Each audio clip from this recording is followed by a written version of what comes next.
نے اللہ فرما دیے. تیسرا تھا کہ جو کچھ بھی ہو رہا ہے یا جس طرح بھی جب سے بھی اس کے اوپر آپ نے کیا کوشش کی کہ کس طرح یہ پاکستان سے تعاون کیوں نہیں کرتے ہم؟ جی ٹھیک ہے. تعاون اس لیے نہیں کرتے اگر ہمارے طرز عمل کا نام عدم تعاون ہے کہ ہم تو قرآن کے غلام ہیں. کسی نے یہ آپ نے محاورہ سنا ہوگا بادشاہ کے غلام ہے بینگن کے نہیں. ایک یہ اس کا میں قصہ سنا دوں تاکہ طبیعت بشاش ہو جائے، پھر میں جواب دیتا ہوں. ایک منٹ پہلے میں عرض کر لوں گا پھر آپ. اچھا لیکن وقت کا لحاظ رکھیں. گستاخی معاف، پھر تو یہ وہی بات ہوئی نہیں کہ جس کی بحث نہیں ہے.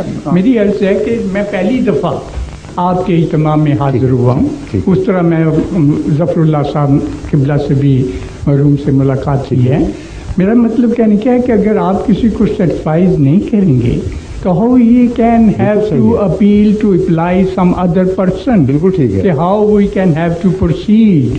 وی have to like to get together not to like. یہی کوشش کر رہا ہوں. میں نے وہ اسی لیے عرض کیا تھا کہ اتنے عملاں دے ہون گے نبیڑے کسے نہ میری ذات پوچھنی. قبلہ میرا کہنے کا مطلب یہ ہے کہ انسان بڑی اونچی چیز ہے، ہمیں انسان کی انسانیتی پہ جانا چاہیے. انسان اونچی ہے اور آپ بھی اللہ کے فضل سے اونچے ہیں.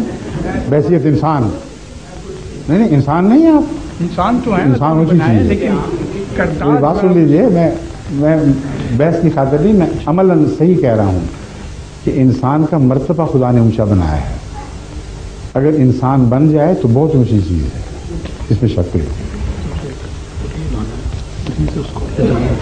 ایک مریض ہیں جن کو فوری طور پر یہاں سے لے جانا اسپتال، اور یہ کار G439 TCD یہ رستہ روک رہی ہے اور مریض کی حالت ایسی ہے کہ فوری اس کو ہسپتال پہنچانا ضروری ہے. آ جائیے. ٹھیک ہے مل جائے. اچھا آپ سنیے، پہلے میں وہ بینگن والی بات بتا دوں.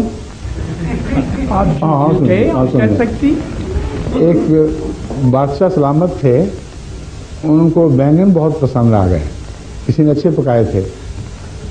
انہوں نے حکیموں سے پوچھا، درباریوں سے، کہ جناب یہ بینگن کے متعلق کیا تھا. بڑی تعریفیں انہوں نے کی کہ بابا اس کا تو جواب ہی نہیں، سبزیوں میں یہ سبزی ہے. وہ بادشاہ کو جو پسند تھے تو بادشاہ نے جب زیادہ کھائے تو بواسیر ہو گئی اور خون گرم ہو گیا، مصیبت پڑ گئی.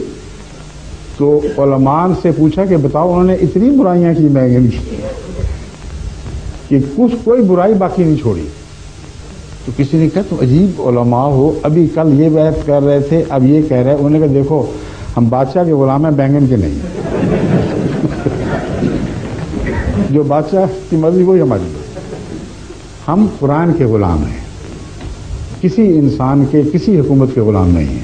ایک منٹ اب نہیں اب دیکھیں اس طرح ظلم نہ کریں اس پہ. آپ بار بار ایک دخل دے دیتے ہیں. میں کچھ نہیں کہتا، میرے مہمان ہیں مگر یہ بھی تو مہمان ہیں، ان کا حق بھی قائم رکھیں، دخل نہ دیں.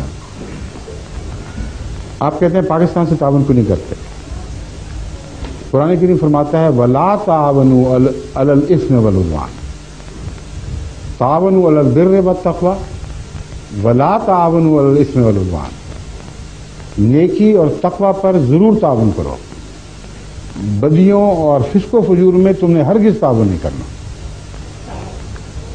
آپ ایک دن کا پاکستان کا جنگ اخبار پڑھ لیں اور مجھے بتائیں کہ ان میں سے کون ہے، کون سی سیاسی پارٹی ہے، کون سی مذہبی جماعت ہے جو نیکی اور تقوی پہ قائم ہے. کل کچھ کہتے ہیں، آج کچھ کہتے ہیں، اور جوتیوں میں نفرتوں کی داریں بچ رہی ہیں. اس قوم سے تعاون کی بحث نہیں، ان باتوں سے تعاون نہیں ہو سکتا. جہاں تک اس بات کا سوال ہے کہ امت کو امت واحدہ بنانے کے لیے کوشش ہونی چاہیے، میں آپ سے گزارش کرتا ہوں کہ میں پہلے جواب دے چکا ہوں. کوشش ضرور ہونی چاہیے مگر اسی طرح کامیاب ہوگی جس طرح حضرت صلی اللہ علیہ وآلہ وسلم نے فرمایا. اپنی طرف سے کوئی ایجاد کام نہیں آئے گی.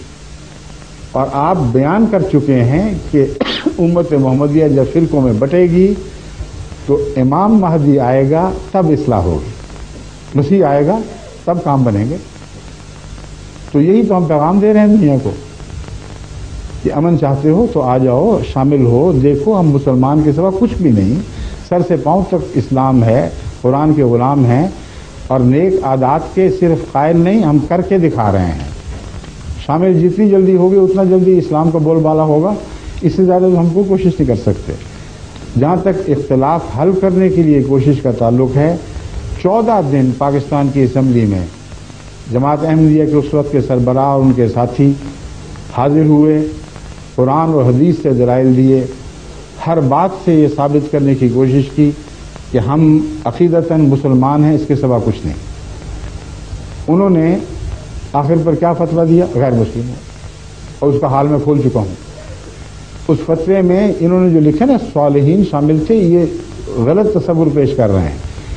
اس فتوے میں پیپل پارٹی کے وہ نمائندگان شامل تھے جن میں دہریے بھی تھے، جن میں شریعت اسلامی کے تقاضوں کو پارا پارا کرنے والے بھی تھے۔